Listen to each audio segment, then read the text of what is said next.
Bugun 2026-yil 4-may kuni biz Andijon viloyati Asaka tumani Mirzobod MFI hududidagi 412 sonli konturda joylashgan yirik loyihalardan birida bo'lib turibmiz.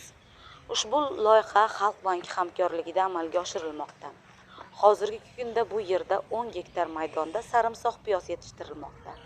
Maydonning umumiy uzunligi 2000 metr, eni esa 500 metrni tashkil etadi. Ayni paytda ekinlar zamonaviy agrotexnik usullar asosida parvarish qilinmoqda. Sarimsoq piyozning davri o'rtacha 180 kun bo'lib, ekinlar muntazam sug'orilib, zarur o'g'itlar bilan oziqlantirilmoqda. Loyiha doirasida 32 ta dehqon xo'jaligi faoliyat olib bormoqda. Har bir dehqonga o'rtacha 0,31 gektardan yer ajratiladi. Shuningdek, loyiha Mirzobodlik Mirza Yusuf rahbarligida Oltin dalasi fermer xo'jaligi tomonidan muvaffaqiyatlashtirilmoqda. Rejalarga ko'ra har bir gektarda o'rtacha 10 tonna hosil olish, jami 100 tonna mahsulot yetishtirish ko'zda tutilgan.